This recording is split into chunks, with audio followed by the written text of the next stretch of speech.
মিমকে যে দেখছি না, ও কোথায়? মিমের মা বলল কি বলো এসব, তোমার সামনেই তো মিম দাঁড়িয়ে আছে।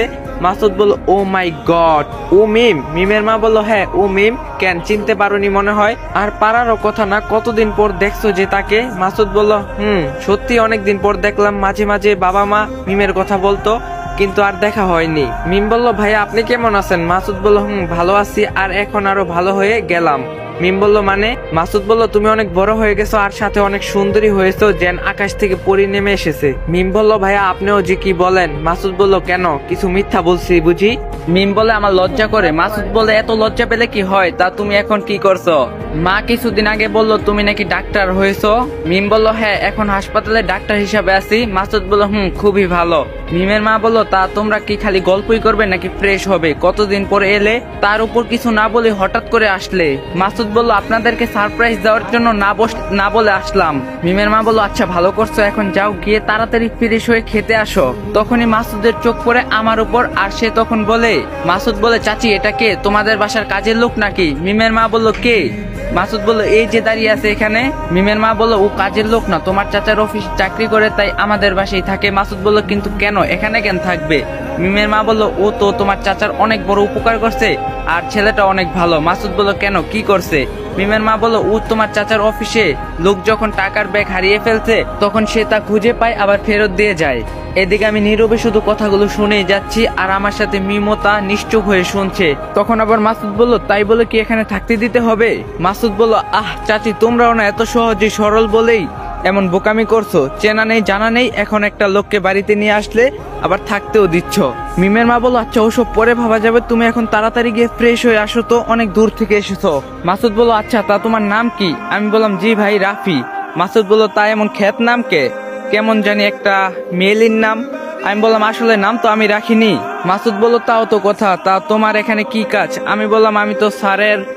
তখনই মিম বলে ওঠে ভাইয়া আপনি পরে কথা বলেন, মা আপনার জন্য খাবার রেডি করছে, আপনি গিয়ে ফ্রেশ হন। মাসুদ বলল ওকে, তুমি যেহেতু বললা তাহলে যাই। মাসুদ পরে আর কিছু না বলে ফ্রেশ হতে গেল, আর এসব কথা শুনে মিমও বেশ অবাক।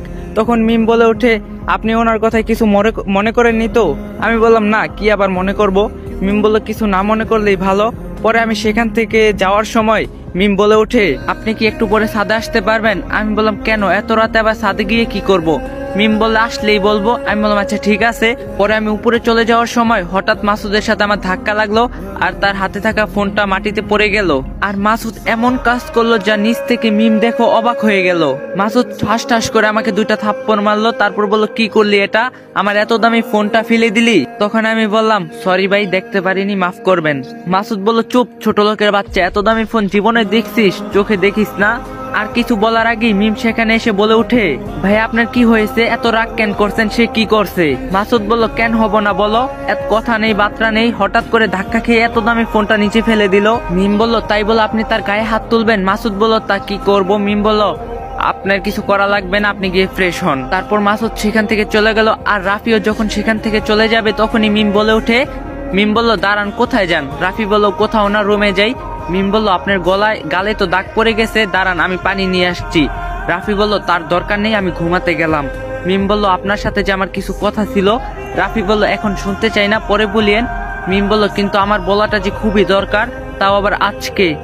তখন রাফি একটু রাগ হয়ে বলল বললাম না আজকে শুনতে চাই না। পরে রাফি আর কোনো কিছু না বলে সেখান থেকে চলে গেল, আর মিমও তাকে কিছু বলল না। একটু পরে মাসুদ ফ্রেশ হয়ে আসলো, মিমকে দেখতে পেয়ে তাকে বলল মিম তুমি এখানে বসে কি করো? মিম বলল এই তো ভাইয়া একটু বই পড়ি।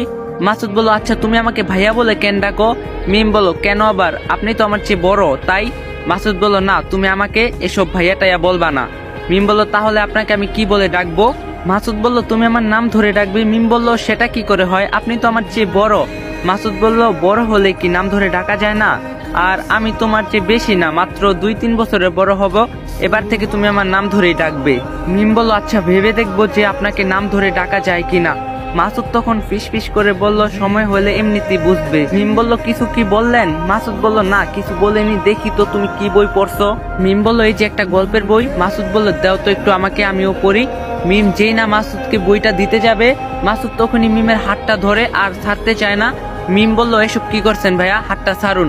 মাসুদ বলল ও হ্যাঁ। তারপর মাসুদ মিমের হাতটা ছেড়ে দেয়। পরে মিমকে বলে, তোমার হাতটা না অনেক সুন্দর আর নরম, ইচ্ছা করছে হাতটা না ছাড়ি। মিম বলল, আপনি না ভাইয়া এত মজা করেন কি যে আর বলি। মাসুদ বলল, জানো তোমার শরীরটা অনেক সুন্দর দেখতে আর অনেক লোভনীয়। মিম অবাক হয়ে বলে, মানে ভাইয়া? মাসুদ বলল, কিছু না, মানে বলছিলাম এইসব বই কেউ পড়ে? মিম বলল, কেন, আমার অনেক পছন্দ এই হুমায়ুন আহমেদের গল্পের বই। মাসুদ বলল, ও তাই নাকি? মিম বলল, তাহলে এখন আমি যাই, আমার আবার কালকে হাসপাতালে যেতে হবে। মাসুদ বলল, এই শোনো, কাল কি তোমার সময় হবে? মিম বলল, কেন? মাসুদ বলে, তোমাকে নিয়ে একটু ঘুরতে যেতাম। মিম বলল, আচ্ছা কালকে সেটা জানাবো। মাসুদ বলল, আচ্ছা জানাইও। পরে মিম যেই না চলে যাবে তখনই মাসুদ মিমের ওড়নাটা হাত দিয়ে টেনে ধরতে যাবে, তখনই আবার মিম পিছনে ঘুরে দাঁড়ায় আর মাসুদকে বলে, ভাইয়া আর কিছু কি বলবেন? মাসুদ বললে, না কিছু বলবো না।